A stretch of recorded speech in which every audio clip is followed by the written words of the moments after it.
Romans chapter 13, verses 4 through 8 in the New International Version. Love is patient, love is kind. It does not envy, it does not boast, it is not proud, it doesn't dishonor others, it's not self-seeking, it's not easily angered, and it keeps no record of wrongs. Love does not delight in evil, but rejoices with the truth. It always protects, always trusts, always hopes, always perseveres. Love never fails. But where there are prophecies, they will cease. Where there are tongues, they will be still. Where there is knowledge, it will pass away. Today, we're going to talk about all or nothing thinking, which is a cognitive distortion, a part of the 6-episode series on this channel.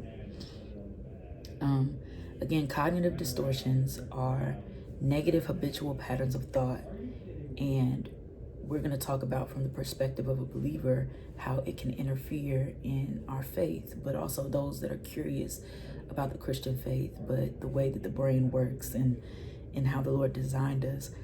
What is true? What is true, and how do we pursue a renewed mind, as it discusses in Romans 12.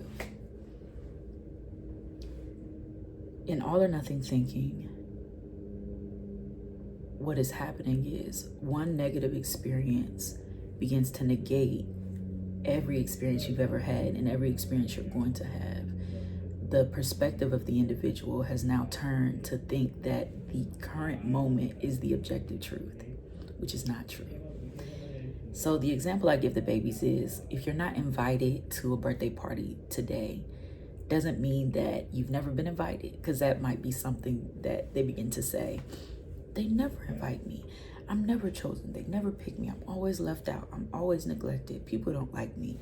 And it becomes a spiral, and it feeds a non-truth in our identity, in our relationships, all of these things.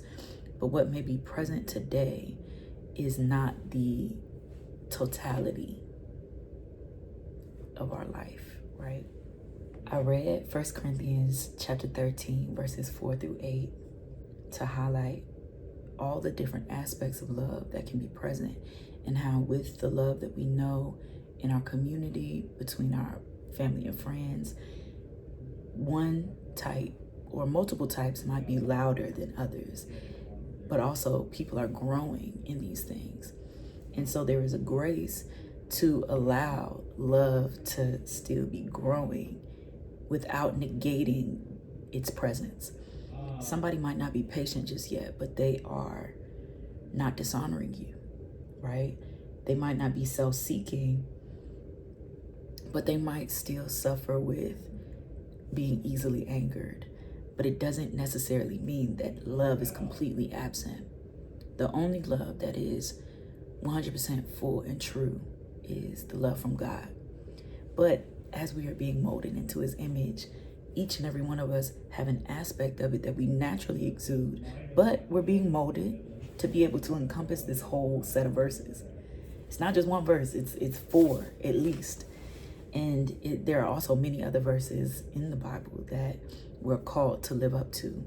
But with this set of verses in particular, just because one aspect might not be present doesn't mean that love as a whole is not present.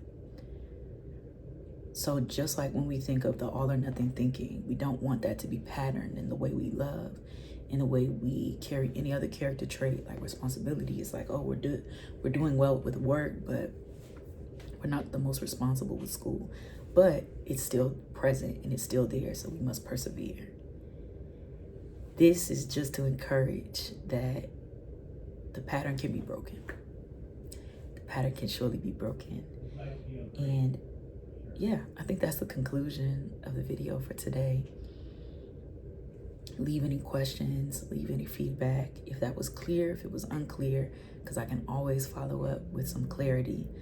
And as always, I'm looking forward to continuing to share this information, that we may recognize and realize that we are the sons of God.